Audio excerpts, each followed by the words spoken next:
Glück auf und schön, dass ihr mit dabei seid heute mit unserem Interview. Burden of Command, der Lead-Entwickler Luke nimmt sich Zeit für uns und wir haben einige Fragen zu dem ganzen Thema gehabt und er hat uns hier bereitwillig und sehr ausschweifend auch erklärt, worüber ich mich sehr freue.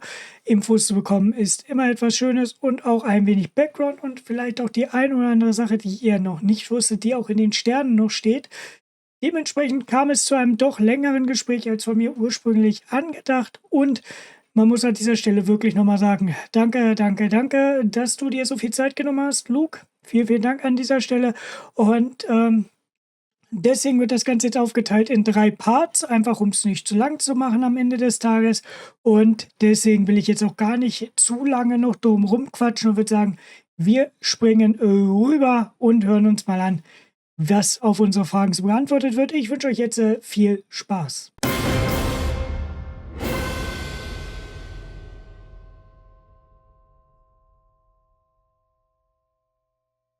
Erstmal vielen Dank, Luke, dass du hier heute erschienen bist. Und ich würde sagen, wir starten noch erst einmal. Erzähl uns doch bitte ein bisschen über dich selbst und deinen Background. Und dann gehen wir zu den Fragen des eigentlichen Spiels über. Ja, ich spreche nur ein bisschen Deutsch. Mein Name ist Lucian und boy, I've already run out of German, but I lived a year in Germany in high school at Bielefeld, Universität am Bielefeld. And my pretty German teacher would be very disappointed in me now since I don't remember anything. It has been a few decades. So, but it's a pleasure to be here. I see that Tim is a board gamer too. So if any of you are board gamers, there are a lot of board game influences on Burden. But I'm frankly happy to talk about whatever you would like. My role, by the way, in case it wasn't clear, let me say something briefly about myself since you're interviewing me. So my background is I studied neurophysiology and psychology with a special emphasis on animal behavior. And I even got to train chimpanzees that were learning language, which was very new when I was doing this.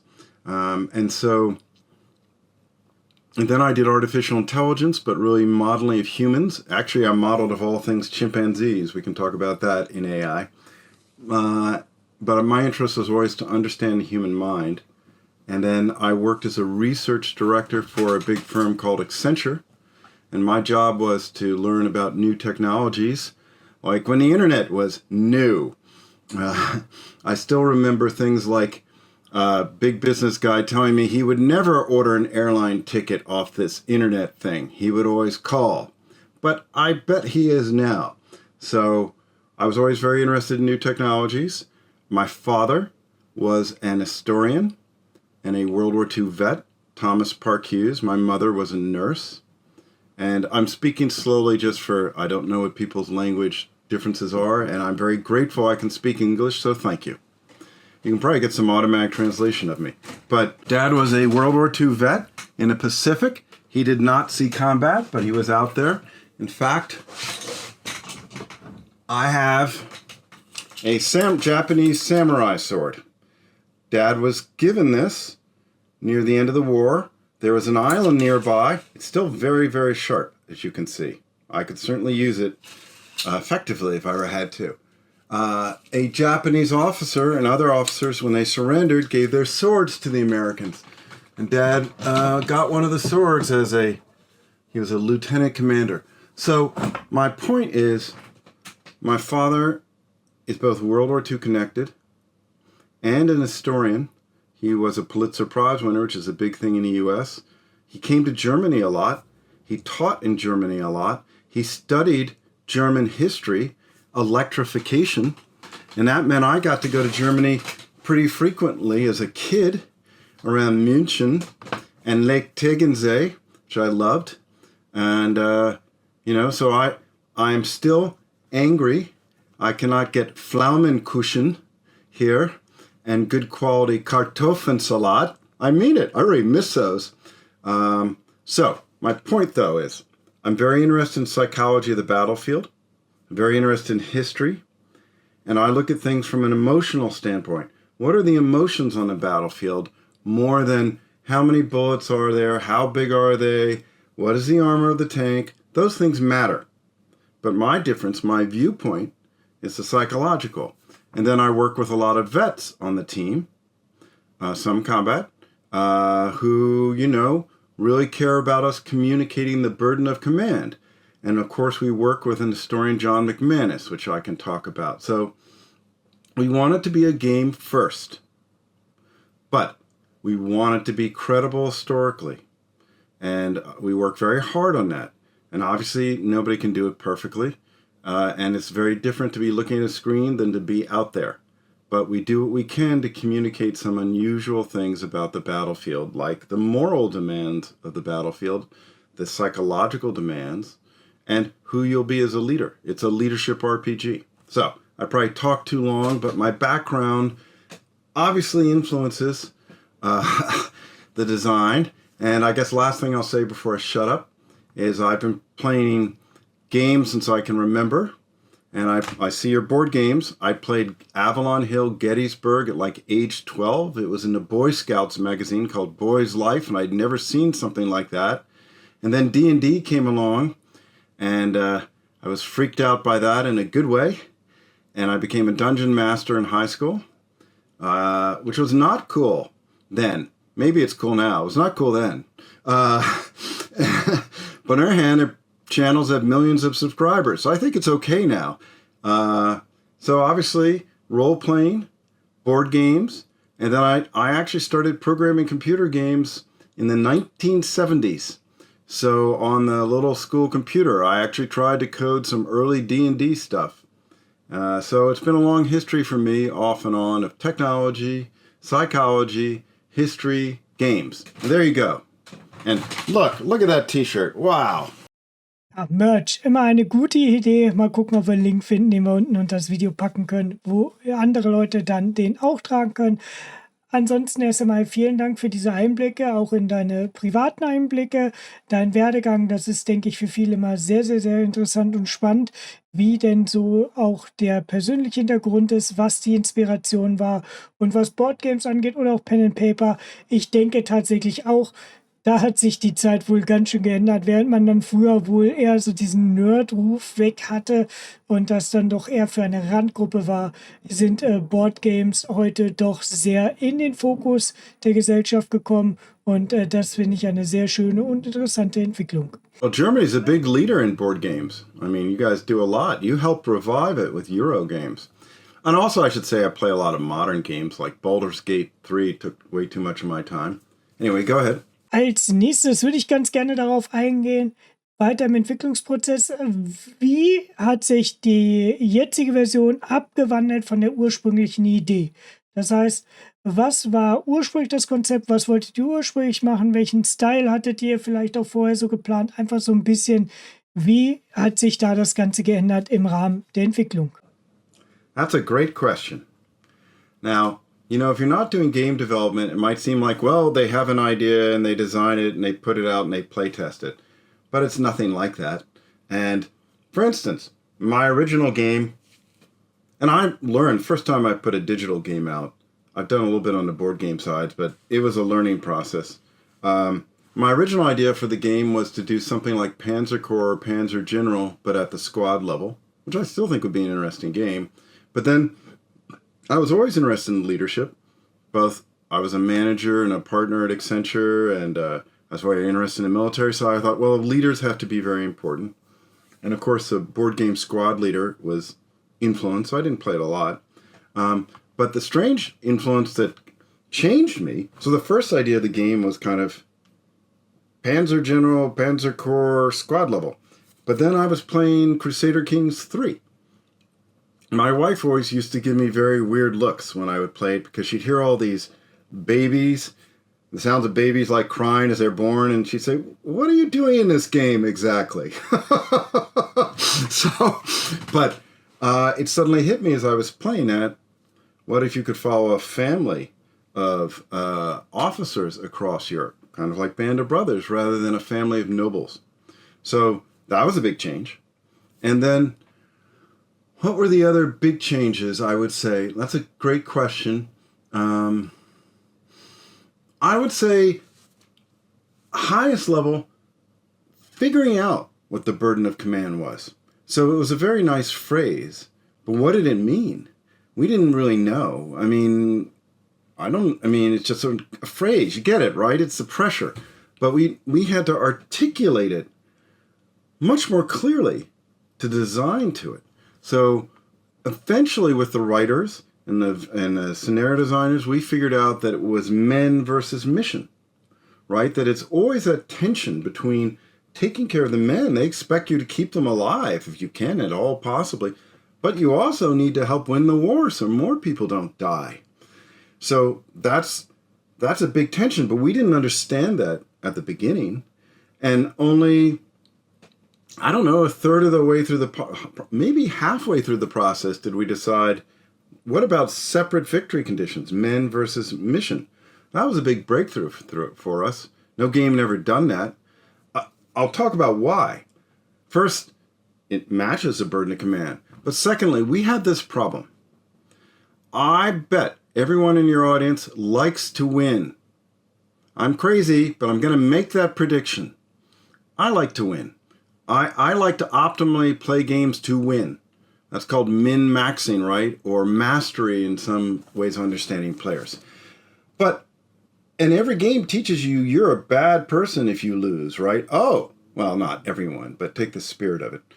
Oh, you lose this? You're out of the campaign. Oh, sorry, you can't continue playing. Or you got a terrible score because you didn't take the hill.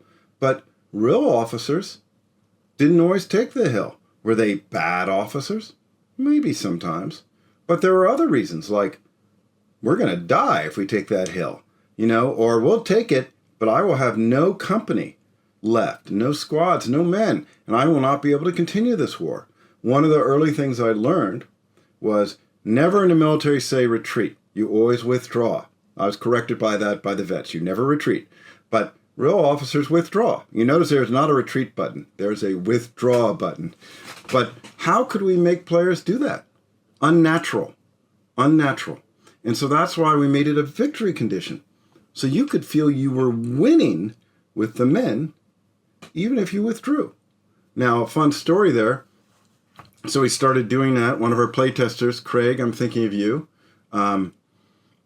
said, oh, well, I'm cautious. I think it's not going well. I'm just going to withdraw. And one of the developers said, okay, good. Maybe you should withdraw, but you understand the colonel will want to talk to you afterwards, especially if you were in the real military, about why you withdrew. And he said, oh, well, maybe I'll go a little bit longer. So it is a balance. And we were sneaky. So if you fail the mission condition, the colonel wants to talk to you, metaphorically. Not always the colonel. But if you fail the men condition, you come out of the tent, the colonel thinks you're great. You took the hill. You're the new Patton. Grant. And the men may be looking at you like, yeah. And how many of my buddies are dead because you had to be a hero? So there's no easy win there, like in the war. Those of you who have watched Band of Brothers will remember Winters at the canal, late war. He sends men across to get prisoners. He's very successful. And then the colonel, or whoever it was, says, do it again. And Winters, who's about as moral guy as you can imagine, lies, right? To protect the men as opposed to mission. So let me finish though answering your question. I would say overall the biggest changes once you leave the high level were the interface. So I thought as a researcher I was clever about interfaces. I had studied what's called human-centered design, which is a fancy way to say make the interface good for people. And boy, was I schooled. That's an American term for boy, was I taught how wrong I could be. Oh my God. So I don't know how many times the interface went through changes, heavily based on feedback.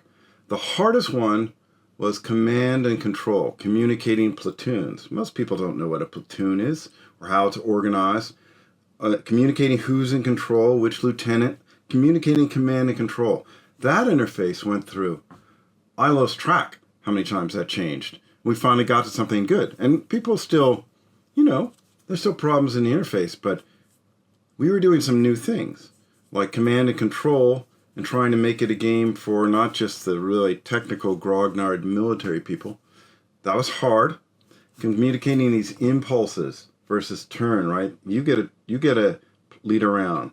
The AI does. You get a lead around. That's not in most games. It is in board games, actually. I think the 100 Yards does a lot of that. I see it in your background. But not for most games.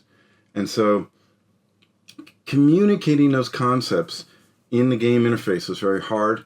Let me see if there's anything else that would be interesting for the audience to hear. I guess after that, it's just a very long road of learning how many times you can be wrong. And I'm still learning how many times I can be wrong. We're very lucky. Our reviews are good. We're very positive. But there's still plenty of things people think could be improved. So it's definitely a lesson in humility being a game designer. So, but the most important thing I think we did do successfully was listen. We did lots of live playtests. We did lots of player surveys through something called SurveyMonkey.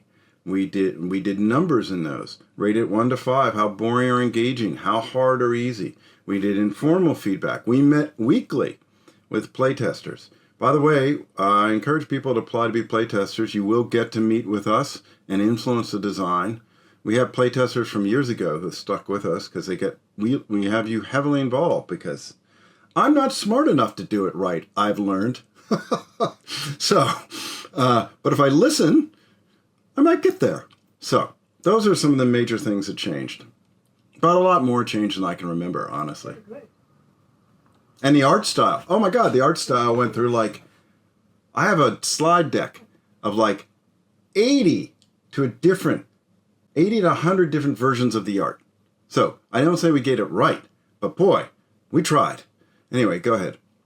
Ja, vielen Dank für diese spannenden Einblicke. Ich kann auch dazu gleich hier sagen, ich bin zum Beispiel jemand, der sehr, sehr gerne in Combat Mission lieber die Kampagnen spielt, weil man eben da, wer das nicht weiß, auch eben Kerneinheiten hat. Diese Kerneinheiten muss man durch die Kampagne quasi durchretten. Und wenn man nicht genug aufpasst, dann wird eine Kampagne eventuell gar nicht mehr machbar, weil man zu viele dieser Einheiten verloren hat. Jetzt finde ich, ist da eben auch die Brücke, die Burden of Command gut schlagen kann. Das heißt, bei Burden of Command stehen die Leute ja sogar noch mehr im Fokus und ich denke, daher bedient eben Burden of Command sehr, sehr stark auch die Zielgruppe, die in Combat Mission gerne Kampagnen spielt und quasi Einheiten konserviert und dann vielleicht auch mal einen kleineren Sieg statt einen totalen Sieg für sich bezieht. Einfach auch, um ihre Einheiten ein wenig zu schonen. Und in diesem Sinne, denke ich, werden auch viele Leute sagen, danke für dieses Spiel, weil es eben genau diesen Antrieb quasi bedient. Dieses Problem quasi oder diese Problemstellung stellt für den Spieler, um diese zu lösen. Let me say something about that. So Combat Mission is remarkable, and I am not going to criticize Combat Mission. I think it has some different goals than we do. But, for example, there were a group of people who tried to do a campaign version of Combat Mission. I played plenty of Combat Mission, and it didn't work out. It's hard to do the campaign, maintaining all the units, tracking. Probably most of the bugs after release were just the computer getting confused about, wait, Dearborn was alive. Now you're telling me he's dead.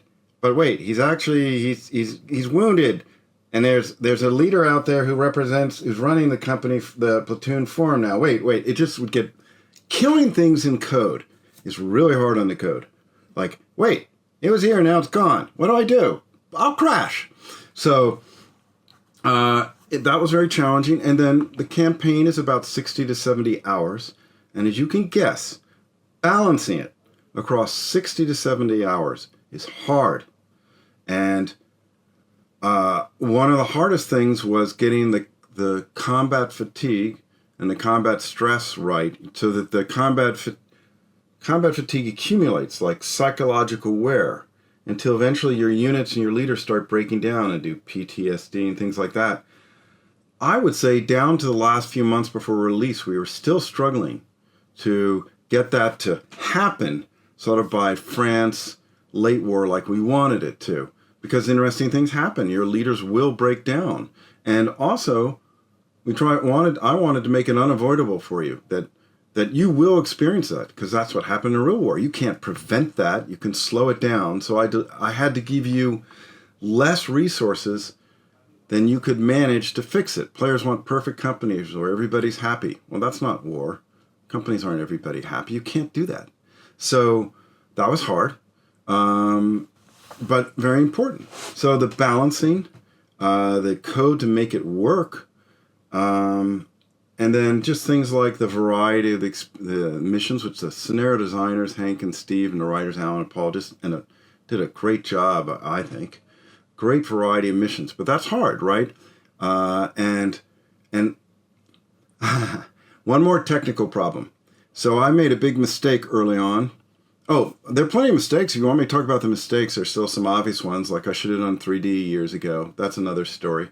But I thought I was so smart. Another stupid mistake, but kind of funny.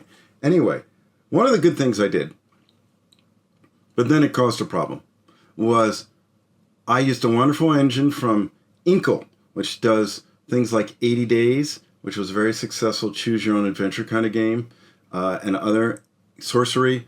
I used that to do the interactive fiction. And then I connected it to the game engine so it would influence the battlefield, and the battlefield would influence it. And the engine watches the battlefield and says, oh, look, Tim has lost a leader. Maybe I should fire this interactive fiction. Oh, Tim has gone over here. Oh, wait, there's a German. The German is surrendering. Maybe I should do that. That's part I'm pretty proud of. It can do a lot. But the problem was the scenario designers and writers got very creative. They started doing really interesting things, which I had never thought about. The engine might be asked to do that. So that created a lot of good problems. But, that was a challenge too. So combat mission, great. We aren't as good in combat mission in many, many ways. Though, we're not. I think in some ways we can say we're quite good in the seriousness of the modeling of this. I'd argue that we have a good model for how the combat goes, infantry-wise. Tank are still weak. And why? But they'd have a good view too. It'd be a fun discussion to have, good debate to have. But they're better at bullets and armor and hardcore modeling than we are. But I think we've said something fresh around the burden of command and around the psychology of the battlefield, or I sure hope we have. Es ging mir tatsächlich weniger jetzt im direkten Vergleich Combat Mission gegen Burden of Command, ich denke, sondern vielmehr, dass eben hier Burden of Command eine spezielle Art an Spielern, eben die auch Combat Mission spielen, gerade die Kampagnen spielen, anspricht, eben weil es da eher, sage ich jetzt mal, um die Langzeitfolgen geht und weniger um ein kurzweiliges Szenario. I always wanted to be a campaign. I loved Panzer General back in the day, the campaign. And you can't get the burden of command if it isn't a campaign. How connected are you going to be to people you met in one scenario? And what we see with the burden of command is of the burden of learning the game. So, our probably part that we get the most criticism, though we get plenty of compliments too, is, oh, I have to do this tutorial. Why do you make me? I get that. I don't want to do tutorials in boot camp. But we were forced into that because of what playtesting told us, that people were just, our choice was make people go through the tutorials or they just quit the game. We put the playtesters in, we didn't teach this part, and they just disappear as a playtester. But as we started introducing the tutorial and teaching things, I'm not saying we did it all right, we did plenty of things wrong. But as we did it, added things, especially the videos, our retention started picking up and people stayed. And then what we see, a test for your audience, go to the Burden of Command reviews. There's a slider and it says, how many hours has the reviewer played? And boy, as you drag it to the right, after about 2 to 3 hours in, it jumps from about 80% approval to almost 90% approval, right? Because now they're getting into your campaign. They're getting emotionally attached. They start understanding the weird mechanics. And now they care what's going to happen to Dearborn and Wilson. And we heard wonderful things from the playtesters like, it's hard for me to play other games because I just don't feel, other war games, because I don't feel connected to the little units on the map. They don't mean anything to me. sort of strange now. So, no, that doesn't mean I don't like other kinds of games and you shouldn't like other kinds of games. But that the campaign is very necessary to creating the Burden of Command. How could you have a Burden of Command without a campaign?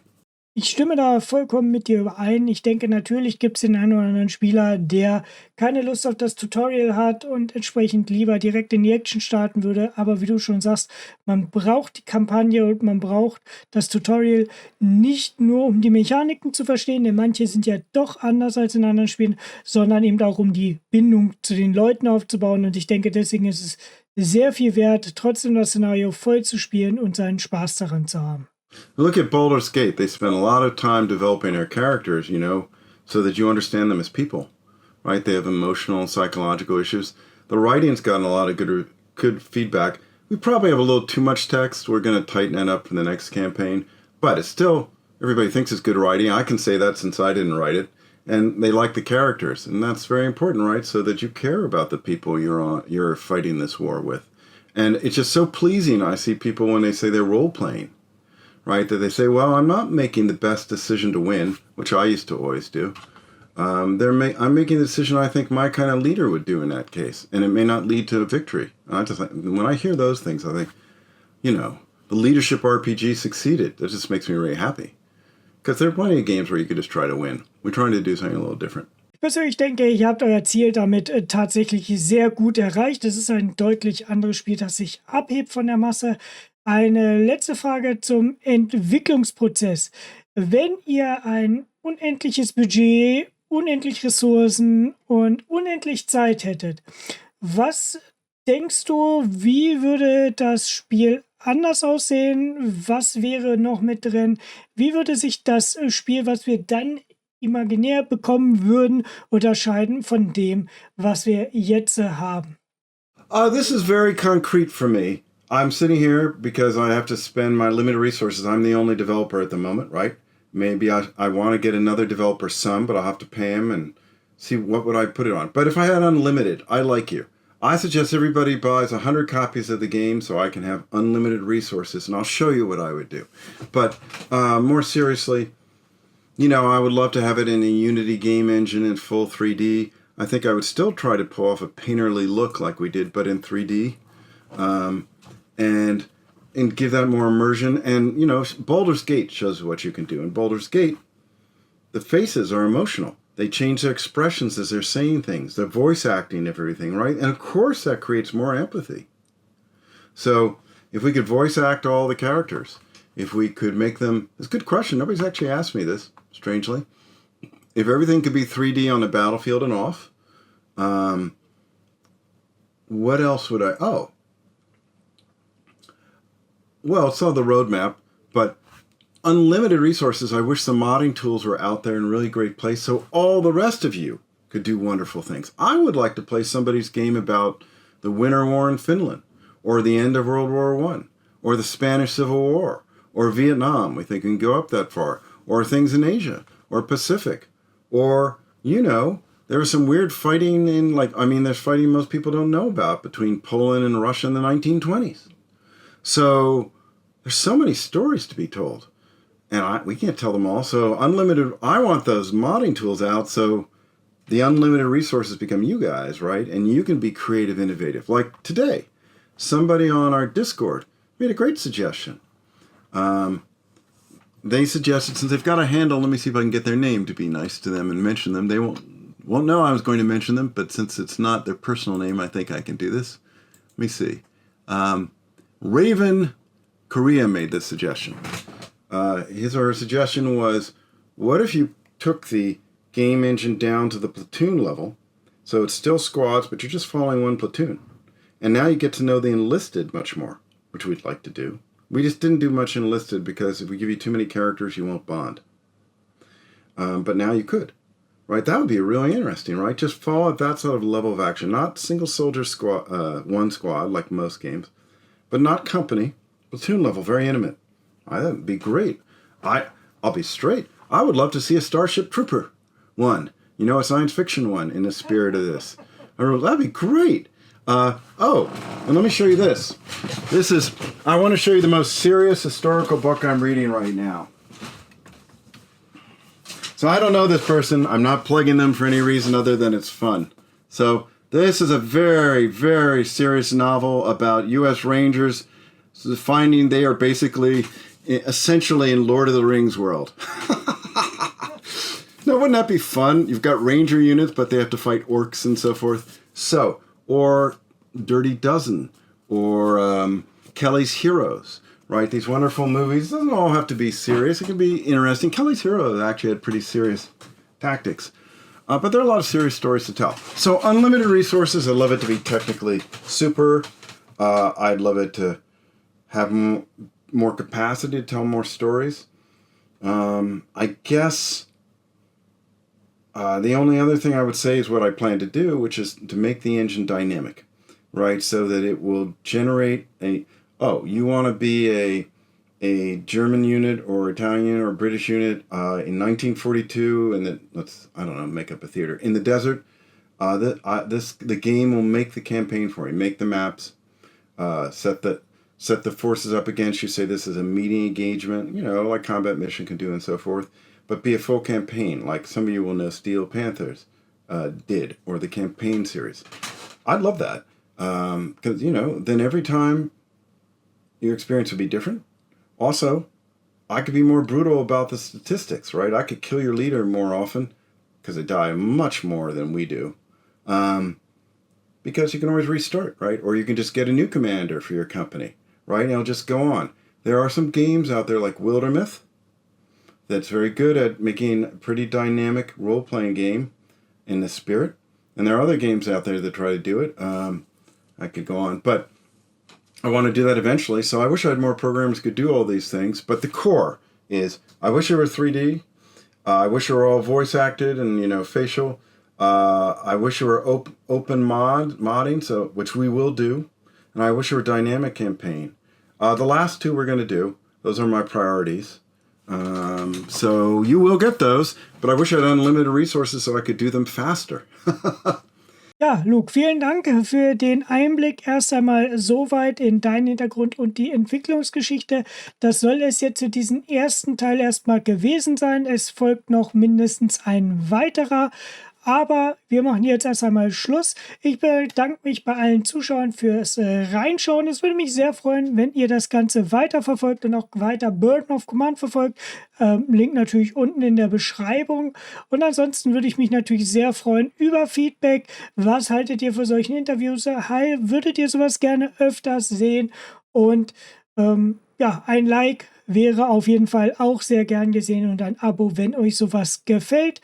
Ansonsten wünsche ich euch jetzt noch einen wunderschönen Tag. Ich sage wie immer, lasst es euch gut gehen, liebe Freunde, liebe Wargamer und die noch gar nicht wissen, dass sie welche sind. Tschüssikowski, ciao, ciao, bis denn dann.